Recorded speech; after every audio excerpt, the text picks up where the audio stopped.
Joe Burrow and the Bengals finally experienced a win after weeks of losing, but what Burrow was asked about after the game became a completely new story on its own, and in this video, I'll explain why that is completely unfair to him. Happy Victory Tuesday, Bengals fans. John Sheeran of A to Z Sports Cincinnati here, and the Bengals are winners for the first time since Week 9. They are winners against the Cowboys for the first time since 2004. They are winners at Dallas for the first time since 1988.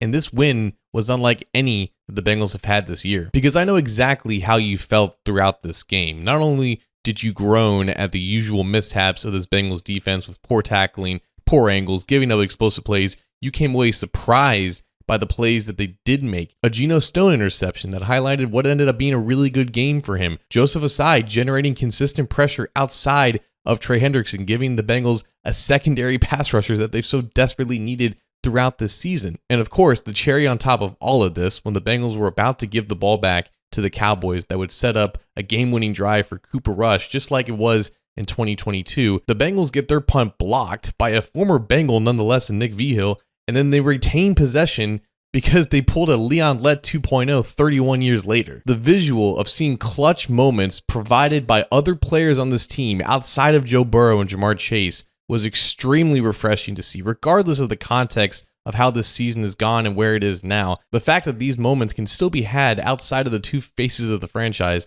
that was something to behold. But of course, it took two more Herculean efforts from both Burrow and Chase for them to even win this game. And that, of course, brings me back to Burrow, because why wouldn't it? The guy would be in the MVP conversation with Josh Allen and Saquon Barkley if his team was 8-5 instead of 5-8. But despite the differences in this game that led to a one-score victory instead of a one-score defeat, it was still Burrow being Burrow in every sense of the word to actually grind this out. I mean, you saw classic Joe Burrow moments in this game, stepping up in muddied pockets, creating in and out of structure, finding Jamar Chase on those simple out routes that they've run tens of thousands of times since their LSU days. The guy gets yanked by his face mask again and doesn't get called again, and he injures his knee on the same exact play. And on that injured knee, for the remainder of the game, he still has to evade constant pressure from Micah Parsons and company, and he still has to will his way to get the offense some points. And even after all of that, as he's now relishing in a victory instead of a somber one-score defeat like the previous 3 games have gone, Burrow has to go up to the microphone after the game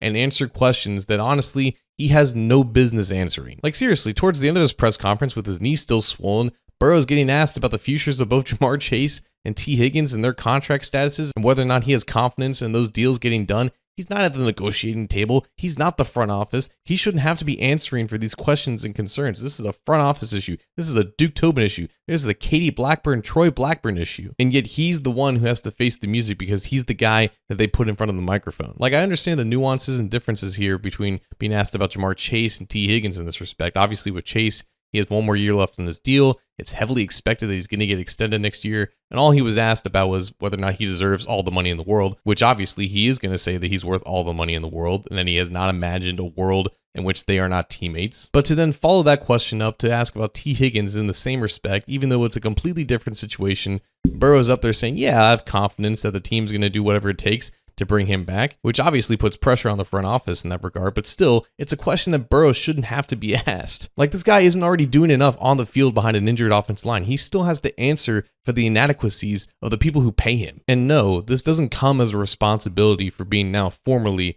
the highest paid player in the league. Dak Prescott doesn't have to answer for why the Cowboys can't build a winning team around him. Burrow obviously wants the Bengals to keep both Jamar Chase and T. Higgins, but he has no control over whether or not that can happen. His confidence level in both things happening do not matter. It doesn't adjust how the front office values both of those players and whether or not those decisions are actually reached. But while Burrow is no longer the highest paid player in the league, he kind of deserves to always be if this is always going to be the type of pressure that he's under. To be expected to speak for a front office that clearly has a hard time best supporting him, that is a burden that no other quarterback near or at his level has to endure. I don't know, man. Maybe these are the ramblings of someone who's looking a little bit too far into it. I just think it's weird optics that every single week this guy is putting his life on the line for you, and finally his efforts result in a win, and just as he's enjoying that win, he has to speak on things that he has no control over. He has to put his name on it. All of that is certainly not lost on me,